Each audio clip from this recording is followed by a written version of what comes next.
সুপ্রিয় শিক্ষার্থীরা, এই প্রশ্নের সেটটা কিন্তু খুবই গুরুত্বপূর্ণ এবং এই প্রশ্নের সেটটা অবশ্যই ভালোভাবে দেখে নাও। তো অনেক স্কুলে দেখা যায় কি এটা হুবহু কমন পড়তে পারে, আবার অনেক স্কুলে আংশিক কমন পড়তে পারে। যেহেতু এটা অনেক ইম্পর্টেন্ট, তো তোমরা অবশ্যই এটা ভালোভাবে দেখে দেন পরীক্ষার হলে যাবা। বহু নির্বাচনী প্রশ্ন আসবে 15টি, 1 করে 15 নম্বর। তো এখানে দেখো বহু নির্বাচনী প্রশ্নগুলো কিন্তু ক্লিয়ারলি বোঝা যাচ্ছে। তোমরা কি করবে, গাইড বা বই থেকে এই প্রশ্নগুলোর অ্যান্সার বের করে পড়ে ফেলবা। এক কথায় উত্তর আসবে 10টি, 1 করে 10 নম্বর। বুড়িগঙ্গা কিসের নাম? গ্রীষ্মকালে পুকুরের পানি শুকিয়ে যায় কেন? কোন নদীর তীরে মিশরীয় সভ্যতা গড়ে ওঠে?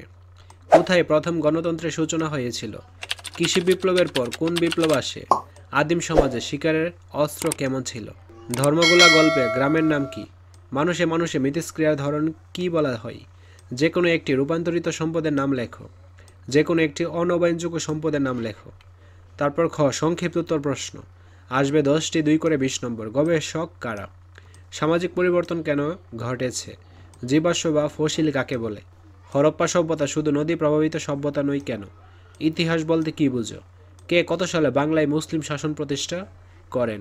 সামাজিক প্রতিষ্ঠান কাকে বলে? কেন মানুষ ও প্রতিষ্ঠানগুলো পারস্পরিক মিথস্ক্রিয়া করে? সূর্যালোককে নবায়নযোগ্য প্রাকৃতিক সম্পদ বলা হয় কেন? পণ্য বলতে কী বুঝো?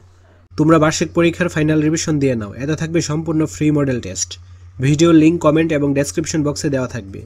আজ এই ক্লাসগুলো বুক করে।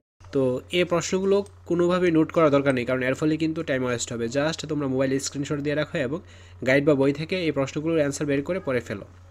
রচনামূলক প্রশ্ন দৃশ্যপটবিহীন, তো 5টি প্রশ্ন আসবে। এর থেকে 3টি প্রশ্নের উত্তর দিতে হবে 5 করে 15 নম্বর।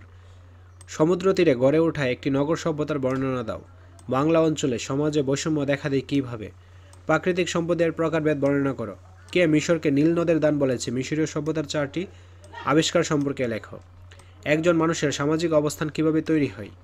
তো কোনো একটা পরীক্ষার আগে তোমরা কী করো, ওই বিষয় রিলেটেড যে প্রশ্নগুলো বা মডেল কোশ্চেনগুলো ওইগুলো ভালোভাবে পড়ে দেন পরীক্ষার হলে যাও। তো এইটা একটা যেহেতু ইম্পর্টেন্ট কোশ্চেন, এর থেকে পরীক্ষায় আসার সম্ভাবনা অনেক বেশি। তো তোমরা অবশ্যই এটা ভালোভাবে পড়ে দেন পরীক্ষার হলে যাবা।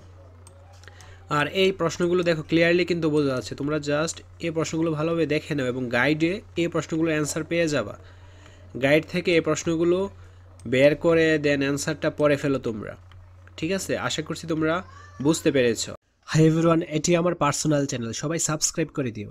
এখনও ভিডিও আপলোড হয়নি, ভেরি সুন ভিডিও আপলোড করা হবে। চ্যানেলের লিঙ্ক ভিডিও অ্যান্ড কমেন্ট বক্সে দেওয়া থাকবে। আজকের ক্লাসটি এই পর্যন্ত। পরবর্তী ক্লাসটি সবার আগে পাওয়ার জন্য অবশ্যই চ্যানেলটি সাবস্ক্রাইব করে অল নোটিফিকেশন অন করে রাখো, যেন ভিডিও ছাড়া মাত্র সবার আগে তোমাদের কাছে পৌঁছে যায়। ধন্যবাদ সবাই।